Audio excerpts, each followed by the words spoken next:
Good morning, eminent panelists, and very good morning to esteemed audience. I'll take a couple of minutes, certainly less than 10 minutes, to run through a very small presentation, and rest of the things we shall cover in the question answer session or maybe as part of the panel discussion. I am here on behalf of Global Chairman of Arnova, who could not travel to India because of some unavoidable circumstances. So, in a way, I'm substituting for him. But it's my pleasure to be here, and I'm really thankful to organizers for last-minute change, which they accommodated. In the today's world, we are living in a technology world which is changing at very fast pace, not on daily basis, but if I may say, on seconds basis. This particular slide is very crowded, but what it says that in past you see the birth of unicorns, the startups who rose very quickly to $100 billion is, getting the pace is faster and faster as we approach. And another thing, which very often is quoted, that the largest room provider in the world, who provides the overnight stay, doesn't own a single hotel. Similarly, Uber, largest mobility service, cab provider, doesn't own a single cab. And what's more important is that Uber has overtaken Ford and GM together in just less than 5 years of its inception. So coming to this situation of our changing technology, what is said that in today's technological advancement or changes world, the accelerated pace of change of technology is the only constant. So we have to cope up with this. I mean, today's topic could not have been more, more timely, that we must prepare ourselves for the skill sets that would be required in such a fast changing world of technologies. Now technologies are being built for some purpose, and they are being used for many, many purposes. Cross-functional utilization of technologies. Telephone instrument was developed, invented for communicating, voice and SMS. But now you see today, so many cross-functional technologies have been built into it, and a mobile telephone, which was meant only to communicate voice and SMS, is now doing almost everything. So similarly, to cope up with all this, we will need very special type of skill sets.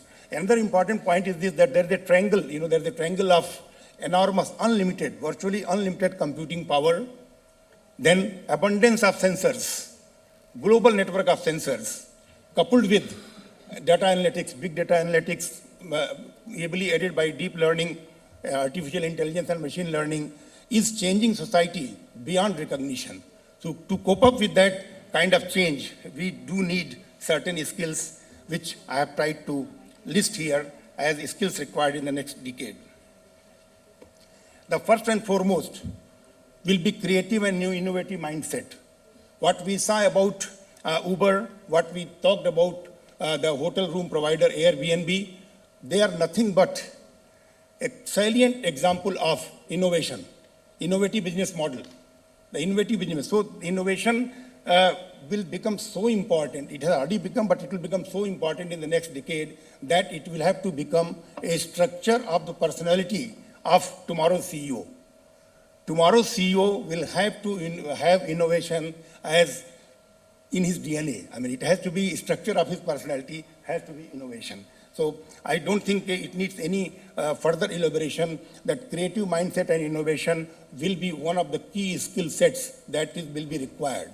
And nobody, rather not a company, not an individual can survive in the professional world unless until he has harnessed these two capabilities. Out-of-box thinking, innovation, and innovation brings out-of-box thinking, and that is what will be required, because conventional business models would have died away. As the chairman said in his opening remark, that like technology is changing, skill sets also will have to change very rapidly to cope up with the situation. Another skill which we at Arnova feel will be very important in the next decade is cognitive flexibility. Cognitive flexibility describes one's thinking abilities to discriminate or switch between one or more technological concepts at the same time, keeping an eye the effect of their interplay I mean, how they are going to impeach upon each other. So that kind of cognitive flexibility will be very much required. It's also essential to support sustainable development. It can be clearer with an example. Like fossil fuels today, in today's world, at least fossil fuels are very easily available, right? But the cognitive mind will drive you towards renewable energies because of the accompanied advantages with the solar or renewable energies, that they do not give any carbon emission, they are clean energy, and they will not exhaust. So that is kind of cognitive, it's just a small example, but cognitive abilities, cognitive flexibility will be very important in the next decade.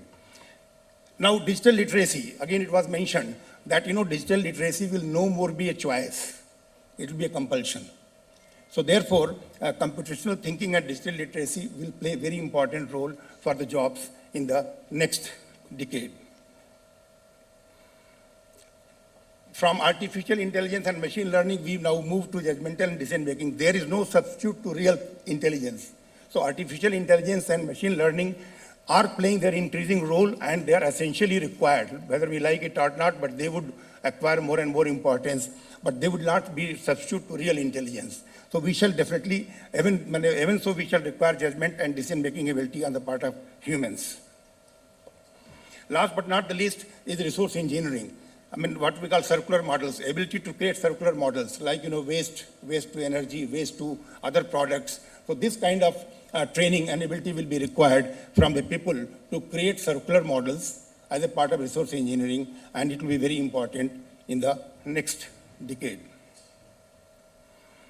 So a few words about Arnova. We in Arnova practice what we have told. So we are a futuristic IoT-based artificial intelligence and machine learning-enabled big data analytics and cloud computing supported ecosystem, facilitating management of any and every aspect of the globe. That means we try to bring efficiency in the system, be it energy, be it water, gas, or even agriculture sector. We try to bring with our innovative solutions efficiency in the system. So with these few words, I would like to end, and thank you very much for patient hearing. We shall take up the questions subsequently.